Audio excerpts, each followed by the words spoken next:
नमस्कार साथियों, स्वागत है आप सभी का हमारे चैनल जीएस आज़ाद हिंद पर। कैसे हैं आप सभी लोग?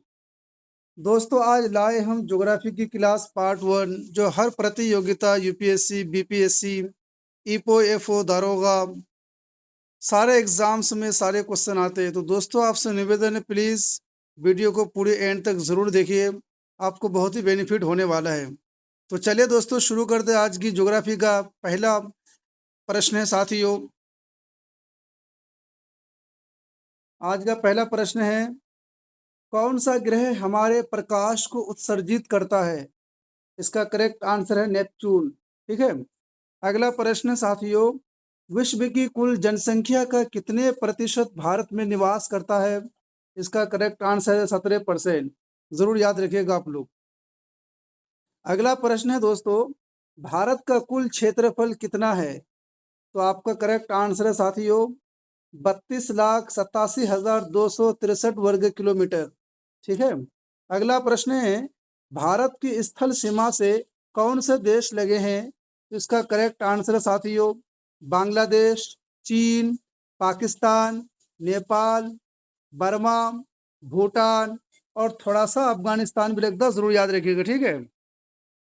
अगला प्रश्न है दोस्तों, पांचवा, भारत की जल सीमा किन देशों से मिलती है? इसका करेक्ट आंसर है साथियों मालदीव से मिलती है, श्रीलंका से मिलती है, बांग्लादेश से मिलती है, म्यांमार से मिलती है और पाकिस्तान से मिलती है। ठीक है।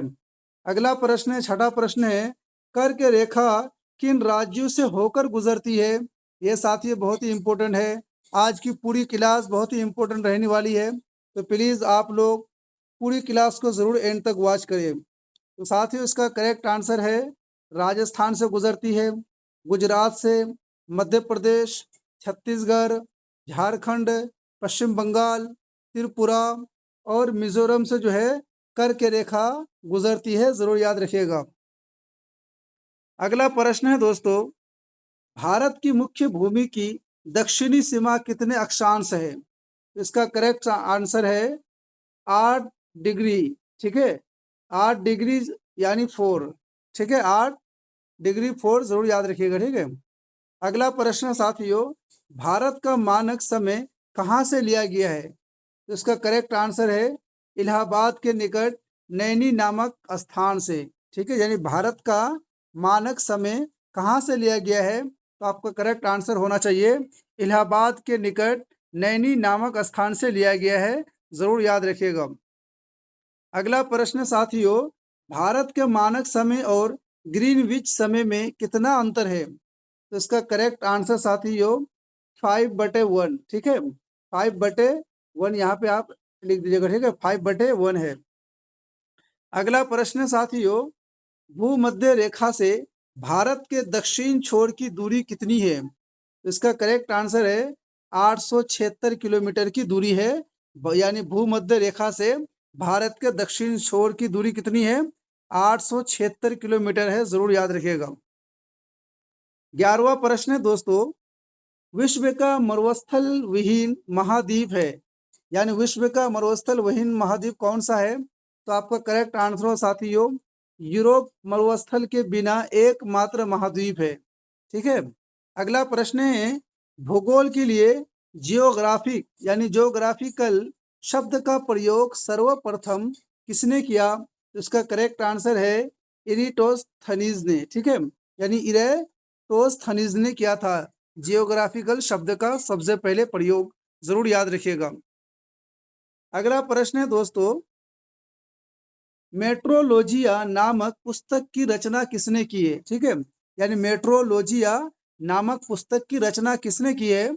इसका करेक्ट आंसर है अरस्तु ने की है। यह भी बहुत ही इंपॉर्टेंट हो जाता है आपके एग्जाम पॉइंट ऑफ व्यू से। प्लीज इसे जरूर याद रखें। 14वां प्रश्न है, बादलों की दिशा एवं गति को मापने वाला यंत्र क्या कहलाता है? तो इसका करेक्ट आंसर साथियों यानी नेफोस्कोप। ठीक है। नेफोस्कोप कहलाता है। यानी बादलों की दिशा एवं गति को मापने वाला यंत्र जो है नेफोस्कोप कहलाता है। जरूर याद रखिएगा। अगला प्रश्न साथियों 15वां नंबर, यानी ओपीसी मीटर का प्रयोग किसमें किया जाता है? ठीक है। यानी ओपीसी मीटर का प्रयोग किसमें किया जाता है? आपका करेक्ट आंसर है दूरी मापने में, जरूर याद रखिएगा। 16वां प्रश्न है दोस्तों, उच्च तापमान के मापन हेतु किस उपकरण का प्रयोग किया जाता है? इसका करेक्ट आंसर है पायरोमीटर। ठीक है, पायरोमीटर का प्रयोग किया जाता है। 17वां प्रश्न है दोस्तों, मानचित्र में वे रेखाएं जहां दाब सम हो क्या कहलाती है? ठीक है, इसका करेक्ट आंसर दोस्तों समदाब रेखाएं। ठीक है, जरूर याद रखिएगा आप लोग। अगला प्रश्न 18वां, मानचित्र पर वर्षा का वितरण दिखाने के लिए किस रेखा का प्रयोग किया जाता है?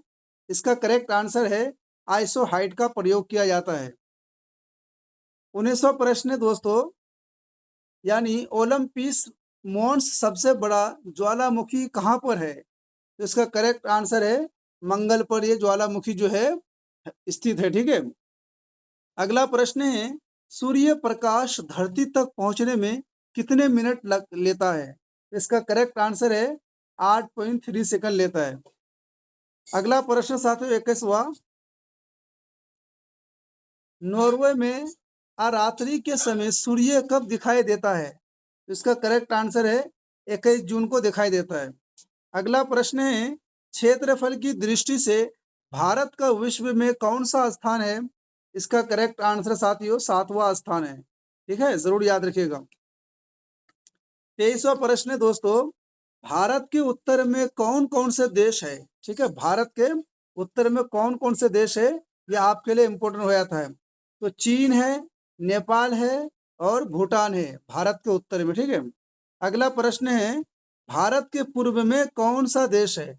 ठीक है, तो ओनली जो साथियों बांग्लादेश जो है भारत के पूर्व में एक देश है। ठीक है, 25वां प्रश्न है, भारत के पश्चिम में कौन सा देश है? इसका करेक्ट आंसर है पाकिस्तान है। ठीक है, अगला प्रश्न है, भारत के दक्षिण पश्चिम में कौन सा सागर है? इसका करेक्ट आंसर है अरब सागर है।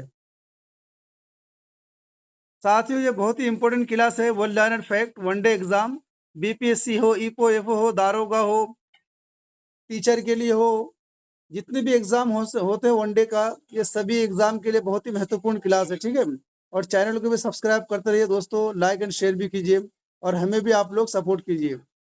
तो आज का साथियों 27वां प्रश्न है, भारत के दक्षिण पूर्व में कौन सी खाड़ी है? तो इसका करेक्ट आंसर है बंगाल की खाड़ी। ठीक है, यानी भारत के दक्षिण पूर्व में जो है बंगाल की खाड़ी है, जरूर याद रखिएगा।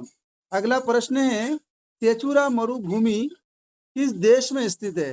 यानी सेचुरा मरुभूमि किस देश में स्थित है? आपका करेक्ट आंसर है पेरू देश में, जरूर याद रखिएगा। ठीक है, ये भी बहुत इंपॉर्टेंट हो जाता है आपके लिए। 29वां प्रश्न है दोस्तों, थार मरुस्थल किस देश में है? थार मरुस्थल किस देश में है? इसका करेक्ट आंसर साथियों भारत में। भारत में कहाँ पर है? राजस्थान में है, जरूर याद रखिएगा। ठीक है, अगला प्रश्न है, विश्व का सबसे शुष्कतम मरुस्थल कौन सा है? तो आपका करेक्ट आंसर होना चाहिए साथियों अटाकामा मरुस्थल। ठीक है, अटाकामा मरुस्थल जो है विश्व का सबसे शुष्कतम मरुस्थल है। ठीक है, 31वां प्रश्न दोस्तों, पनामा नहर किन दो महासागरों को जोड़ती है? इसका करेक्ट आंसर है प्रशांत महासागर एवं अटलांटिक महासागर को जोड़ती है। ठीक है, यानी पनामा नहर जो है दो महासागरों को जोड़ती। सबसे पहला कौन है? प्रशांत महासागर, दूसरा कौन है? अटलांटिक महासागर। ये दोनों महासागरों को पनामा नहर जोड़ती है, जरूर याद रखिएगा। अगला प्रश्न है, पनामा नहर व्यापारिक दृष्टि से स्वेज नहर की अपेक्षा कम महत्वपूर्ण है, क्यों? तो इसका साथियों करेक्ट आंसर है घने आबाद देशों के, यानी घने आबादी देशों का व्यापार पनामा नहर के द्वारा नहीं होता है। ठीक है, ये जरूर याद रखिएगा। अगला प्रश्न साथियों 33वां है, पनामा नहर के उत्तरी सिरे पर कौन सा पत्तन स्थित है? इसका करेक्ट आंसर है कोलोन पत्तन जो है स्थित है। 34वां प्रश्न है, विश्व की सबसे बड़ी जहाज रानी नहर कौन सी है? साथियों ये बहुत ही इंपॉर्टेंट, जरूर याद रखिएगा। तो इसका करेक्ट आंसर है साथियों सुएज नहर। ठीक है, 35वां प्रश्न है, सुएज नहर किसे जोड़ती है? तो इसका करेक्ट आंसर है साथियों, भूमध्य सागर को लाल सागर से जोड़ती है। ठीक है, यानी सुएज नहर जो है भूमध्य सागर को लाल सागर से जोड़ती है, जरूर याद रखिएगा। अगला प्रश्न है साथियों, शिव समुद्राम किस नदी द्वारा बनाया गया द्वीप है? तो इसका करेक्ट आंसर है कावेरी नदी द्वारा बनाया गया ये द्वीप है, जरूर याद रखिएगा। अगला प्रश्न है दोस्तों, भारत की प्रादेशिक जल सीमा समुद्र तट से कितने समुद्री मील की दूरी तक है? तो इसका करेक्ट आंसर है 12 समुद्री मील तक। ठीक है, अगला प्रश्न है, भारत का सबसे बड़ा जिला कौन सा है? तो इसका करेक्ट आंसर साथियों, उत्तर है कच्छ। यानी कच्छ यानी कहाँ पर है ये? गुजरात का एक जिला है जिसका नाम है कच्छ। ये कितने हैं? 45 यानी 45,674 वर्ग किलोमीटर है ये। ठीक है, जरूर याद रखिएगा। 39वां प्रश्न है दोस्तों, भारत में राज्यों एवं केंद्र शासित प्रदेशों की संख्या कितनी है? तो इसका करेक्ट आंसर साथियों, भारत में वर्तमान में 28 राज्य है, 8 केंद्र शासित प्रदेश है, जरूर याद रखिएगा। अगला प्रश्न है, भारत में मैंग्रोव वनस्पति का सर्वाधिक विस्तार किस राज्य में है? इसका करेक्ट आंसर साथियों, पश्चिम बंगाल में। यानी पश्चिम बंगाल में जो है बहुत ज्यादा मैंग्रोव है। ठीक है, अगला प्रश्न है 41वां, भारत के किस राज्य में मानसून का आगमन सबसे पहले होता है? इसका करेक्ट आंसर है केरल में जो है भारत यानी केरल में सबसे पहले मानसून का आगमन होता है। ठीक है, अगला प्रश्न है दोस्तों, भारत में सबसे कम वर्षा कहाँ होती है? इसका करेक्ट आंसर है लेह। लेह कहाँ है साथियों? लद्दाख में। ठीक है, लेह जो है लद्दाख में है, जरूर याद रखिएगा। 43वां प्रश्न है, तमिलनाडु में शीतकालीन वर्षा किन कारणों से होती है? ये क्वेश्चन बार बार रिपीटेड हुआ है। ठीक है, जरूर याद रखिएगा। तमिलनाडु में शीतकालीन वर्षा किन कारणों से होती है? इसका करेक्ट आंसर है पश्चिमी विक्षोभ से। ठीक है, पश्चिमी विक्षोभ से जो है तमिलनाडु में जाड़े के मौसम में जो है वहाँ वर्षा होती है। अगला प्रश्न है, संसार की सबसे बड़ी पोतवाहक नहर कौन सी है? इसका करेक्ट आंसर है सुएज नहर। 45वां प्रश्न है दोस्तों, सुएज नहर कब बनकर तैयार हुई? ठीक है, सुएज नहर जो है कब बनकर तैयार हुई? तो इसका करेक्ट आंसर है 1869 ईस्वी में। ठीक है, 1869 ईस्वी में जो है सुएज नहर बनकर तैयार हुई है। अगला प्रश्न है, सुएज नहर की लंबाई कितनी है? इसका करेक्ट आंसर है 168 किलोमीटर इसकी लंबाई है। ठीक है, सुएज नहर की लंबाई 168 किलोमीटर है, जरूर याद रखिएगा। अगला प्रश्न दोस्तों, सुएज नहर के दोनों सिरों पर स्थित पत्तन युग्म कौन सा है? इसका करेक्ट आंसर साथियों, पोर्ट सईद तथा सुएज। ठीक है, कौन सा है? पोर्ट सईद तथा सुएज जो है ये युग्म है। ठीक है, अगला प्रश्न है, समुद्र पृथ्वी की सतह को लगभग कितना प्रतिशत घेरे हुए हैं? तो इसका करेक्ट आंसर है 71% जो है घेरे हुए हैं। अगला प्रश्न है दोस्तों 49वां, किस महाद्वीप को विषमताओं का महाद्वीप कहा जाता है? ठीक है, तो इसका करेक्ट आंसर है एशिया महाद्वीप को। अगला प्रश्न है, ओजोन छिद्र का निर्माण कहाँ सर्वाधिक है? इसका करेक्ट आंसर है साथियों यानी अंटार्कटिका महाद्वीप के ऊपर, जरूर याद रखिएगा। 51वां प्रश्न है दोस्तों, दोनों ध्रुवों को जोड़ने वाली वह काल्पनिक रेखा जो भूमध्य रेखा को समकोण पर काटती है क्या कहलाती है? इसका करेक्ट आंसर है देशांतर रेखा। यानी देशांतर रेखा जो है वो कहलाती है, जरूर याद रखिएगा। यानी दोनों ध्रुवों को जोड़ने वाली वह काल्पनिक रेखा जो भूमध्य रेखा को समकोण पर काटती है तो वो क्या कहलाती है? देशांतर रेखा कहलाती है। अगला प्रश्न है, वह कौन सा महाद्वीप है जहां एक भी ज्वालामुखी नहीं है? ये भी बहुत इंपॉर्टेंट हो जाता है आपके एग्जाम के लिए। तो इसका करेक्ट आंसर साथियों ऑस्ट्रेलिया महाद्वीप। ठीक है, ऑस्ट्रेलिया महाद्वीप में ज्वालामुखी नहीं है, जरूर याद रखिएगा।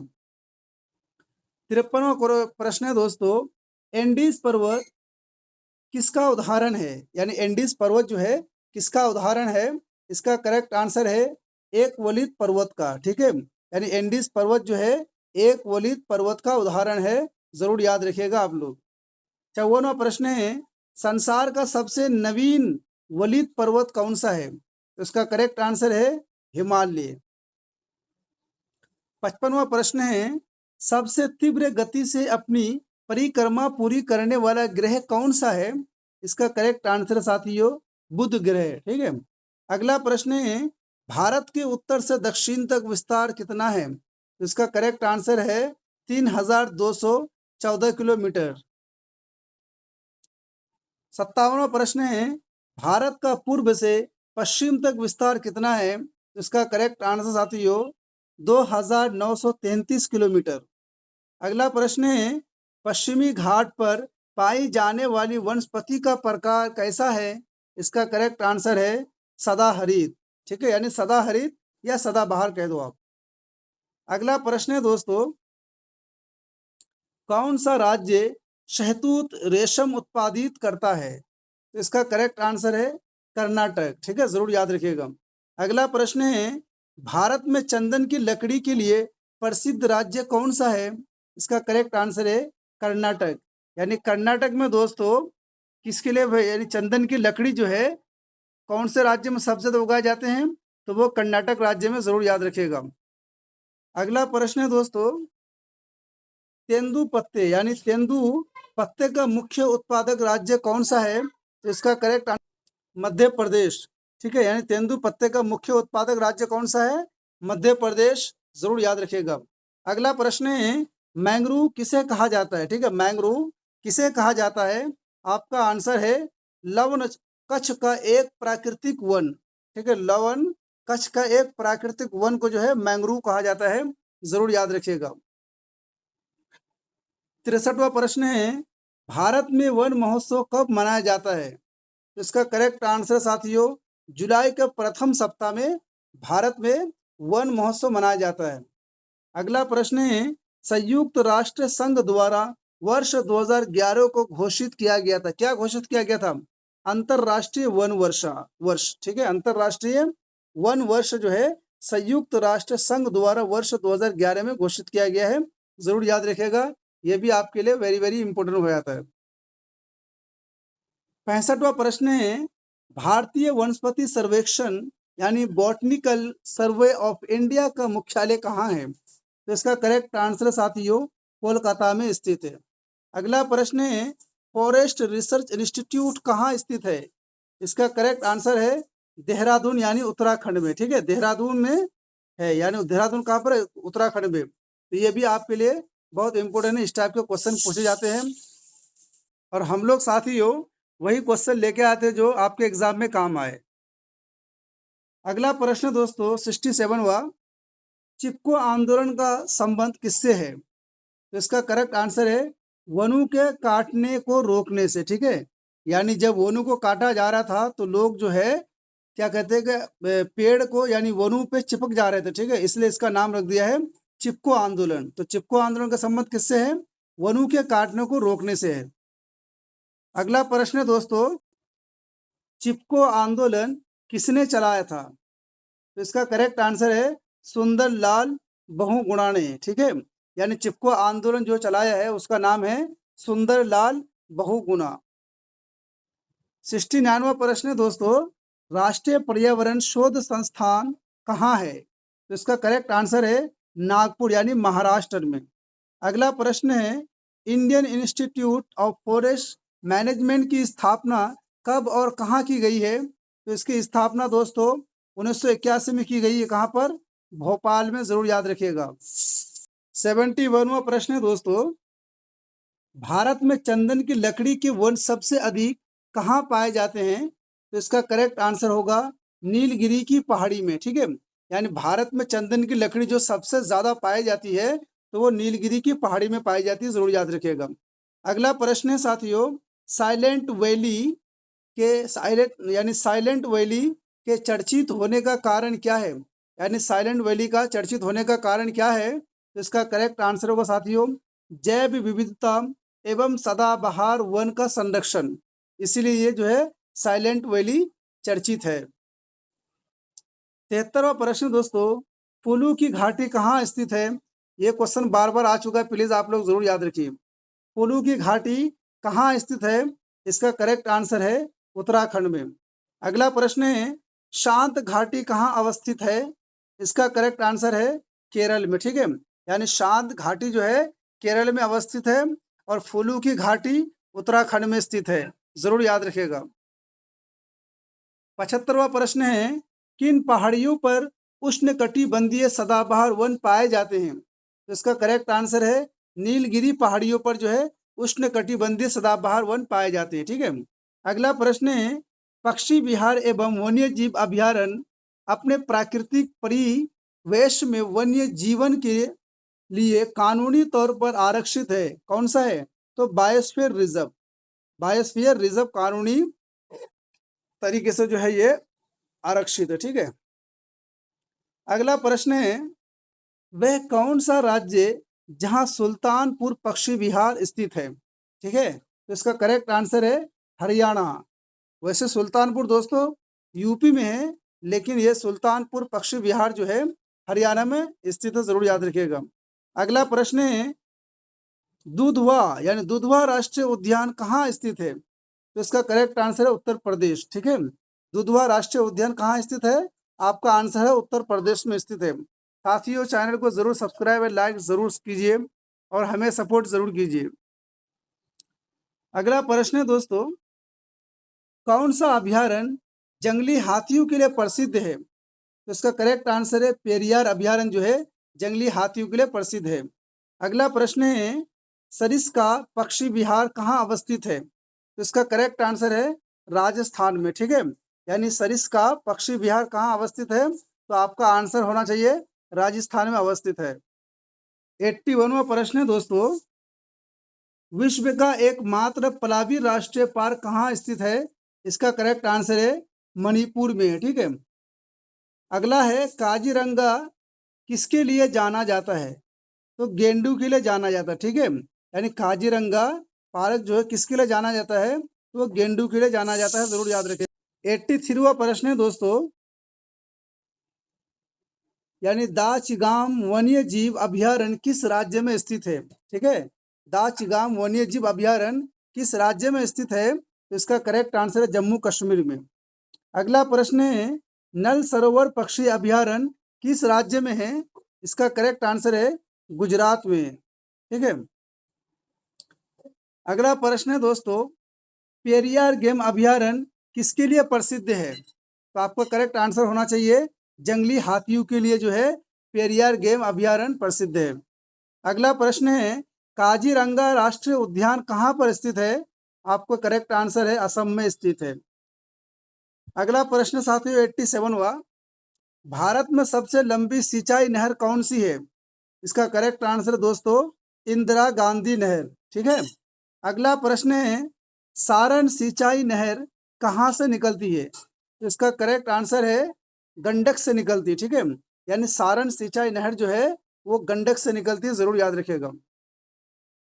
89वां प्रश्न है दोस्तों, त्रिवेणी नहर में किस नदी से पानी आता है? ये त्रिवेणी नहर है, उस नदी में कहाँ से पानी आता है? इसका करेक्ट आंसर है गंडक नदी से आता है। ठीक है, अगला प्रश्न है, राजस्थान नहर का नया नाम क्या है? तो इसका करेक्ट आंसर है इंदिरा गांधी नहर।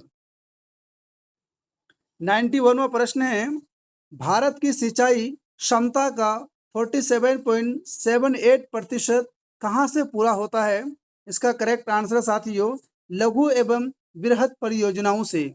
ठीक है, अगला प्रश्न है, भारत के किस क्षेत्र में अत्यधिक सिंचित यानी असिंचित खेती की जाती है? भारत के किस क्षेत्र में अत्यधिक असिंचित खेती की जाती है? इसका करेक्ट आंसर है दक्कन के पठार में। यानी दक्कन के पठार में जो साथियों असिंचित खेती की जाती है, जरूर याद रखिएगा।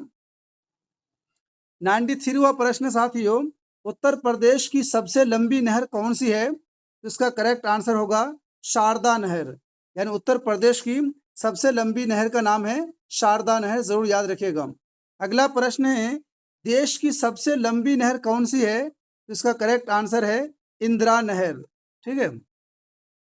95वां प्रश्न साथियों, कुल क्षेत्रफल के यानी कुल क्षेत्रफल के प्रतिशत की दृष्टि से सर्वाधिक सिंचित राज्य कौन सा है? इसका करेक्ट आंसर है पंजाब। अगला प्रश्न है, हरियाली योजना किससे संबंधित है? ये साथियों पूछ सकता है। ठीक है, ये बहुत ही इंपॉर्टेंट क्वेश्चन है। तो इसका करेक्ट आंसर है जल प्रबंधन से। 97वां प्रश्न साथियों, देश में सबसे कम सिंचित क्षेत्रफल प्रतिशत की दृष्टि से यानी प्रतिशत की दृष्टि से कौन सा राज्य है? तो इसका करेक्ट आंसर है मिजोरम।